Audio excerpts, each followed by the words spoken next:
Қымбатты білім алушылар, менің математика каналыма қош келдіңіздер. Бүгін біз санның бөлігін және бөлігі бойынша санды табу тақырыбында берілген мәтін есептерді шығаруды ары қарай үйренетін боламыз. Яғни бүгінгі есебіміз біздің қоңыз денесінің ұзындығы 3 см және ол шегірткенің ұзындығының 4/1 құрайды дейді. Шегіртке денесінің ұзындығы қандай дейді. Мұндай мәтін есепте біз есептің шартын құрамыз.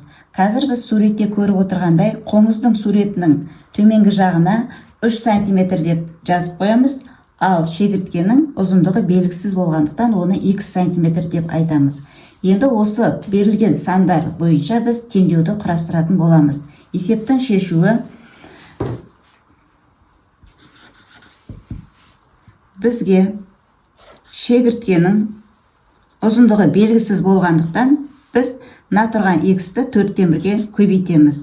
Ал қоңыздың ұзындығы белгілі, оны 3 см-ге тең деп аламыз. Енді әдеттегідей теңдеуді шешеміз. X тең 3-ті бөлеміз 4/1-ге. Бөлу ережесі бойынша бірінші 3-ті жазамыз. 4/1-дің кері саны 4 болады. Яғни бөлімге 1. Орындары ауысып түседі. X тең 3-ті 4-ке көбейтсек 12, 12-ні 1-ге бөлетін болсақ 12. Онда есептің жауабы 12 см. Шегірткенің денесінің ұзындығы 12 см. Екінші есеп. Қасқыр массасы 80 кг. Қойдың массасы қасқыр массасының 5/4-ін құрайды. Қойдың массасын табыңдар дейді. Суретте көріп отырғандай, қасқырдың массасы 80 кг деп төменгі жағына жазып қоямыз. Ал қойдың массасы қасқыр массасының 5/4-ін құрайтын болғандықтан, оны біз x деп жазамыз. Енді бұндай есепке біз теңдеу құрастыратын боламыз. Шешуі. 80 кг белгілі, оны 5/4 кг-ға көбейтеміз. Ол x белгісіз.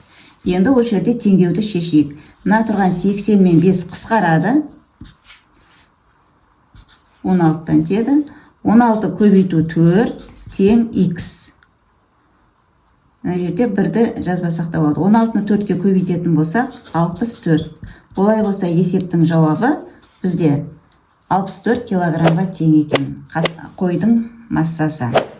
Оқушылар, егер де видео ұнаған болса, лайк басып, комментарий жазуды ұмытпаңыздар.